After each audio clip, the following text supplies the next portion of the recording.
সরকারকে অবশ্যই তার নৈতিক দায়িত্ব পালন করতে হবে, জাতিকেও দায়িত্ব পালন করতে হবে। এই জাতির অংশ হিসেবে আমরা একটু দায়িত্ব পালনের চেষ্টা করেছি।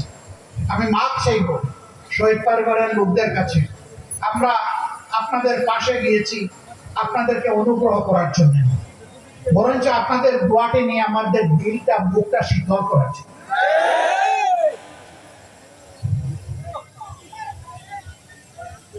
আপনারা আমাদের অহংকারের পাত্র, আমাদের মর্যাদার পাত্র, আমাদের সম্মানের পাত্র।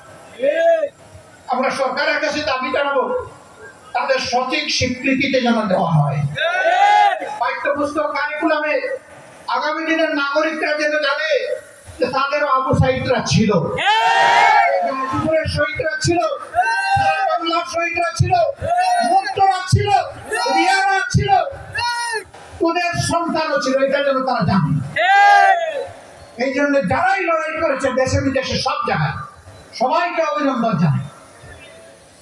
রিমিটেন্স যোদ্ধারা তারা যুদ্ধ করেছে আমাদের সাথে সমান তালে, মিডিয়া যোদ্ধারা বিদেশ এবং দেশ দুই জায়গা থেকে যুদ্ধ করেছে সমান তালে। আল্লাহ তাআলা তাদের সবাইকে দুনিয়া আখিরাতের মর্যাদা দান করুন, তাদেরকে দেশে মর্যাদার সাথে ফিরিয়ে আনা এই সরকারের দায়িত্ব। সম্মানিত ভাইয়েরা, আমরা দাবি করি প্রত্যেকটা শহীদ পরিবার থেকে কমপক্ষে একজনকে যেন এই সরকার সম্মানজনক চাকরি তাদের হাতে তুলে দেয়। লড়াই করে তারা আহত হয়েছে, পঙ্গু হয়েছে, তাদেরকেও যেন সম্মানজনক চাকরি দেওয়া হয়।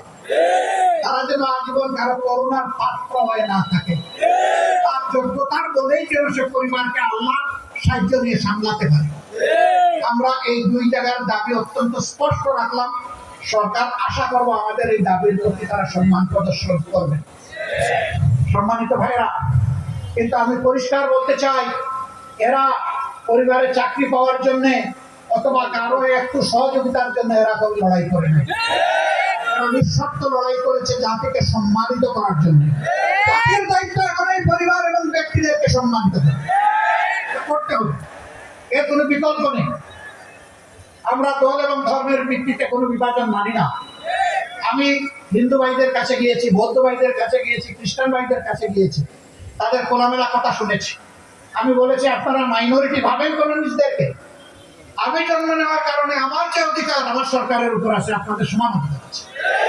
আপনাদের এই অধিকারের জন্য আপনারাই লড়াই করবেন, আমরাও লড়াই করবো আপনাদের সাথে। আমরা এখানে ধর্মের ভিত্তিতে কোনো বিভাজন মানব না, কোনো মেজরিটি মাইনরিটি নাই।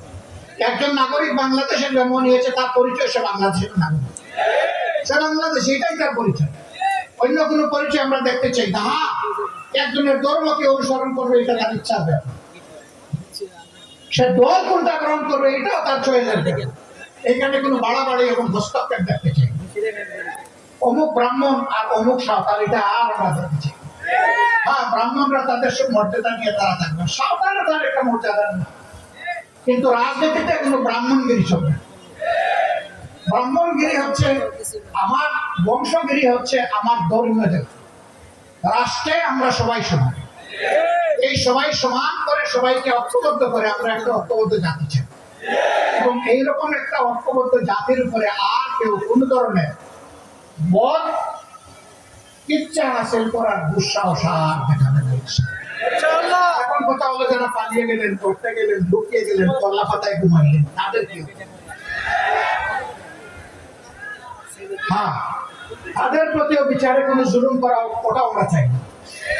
কিন্তু যার ফাঁসি পাবো না তার ফাঁসি হবে, যার জীবন পাবো ওটাই যেন শেখায়, যার যতটুকু পাবো না সেটাই যেন শেখায়। অভিজ্ঞ যুগের যদি ন্যায় বিচারে কেউ খালাস পায় আমাদের কাছে, কিন্তু ন্যায় বিচারটা যেন তাদের ক্ষেত্রে নিশ্চিত হয়। কারণ তারাই তো বড় গলায় বলেছে যে আইন সবার জন্য সমান। আসেন এখন একটু সমান আইনটা কেমন দেখে যায়।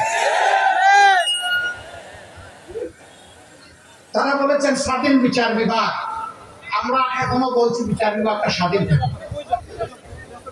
ভাইয়েরা, আজকে জুমার দিন আমি আর কথা বাড়াবো, আমি শুধু আপনাদেরকে একটা কথা বলবো যে এত এত শহীদা, এত এত আলিম উলামা শাহাদত বরণ, এত এত আলিম উলামার উপর নির্যাতন, এটাকে যেন আমরা ক্যাশ করতে পারি, আমরা যেন এটাকে কাজে লাগাতে পারি, আমরা যেন এটাকে অ্যাসেপ্ট করে সামনে এগিয়ে যেতে পারি।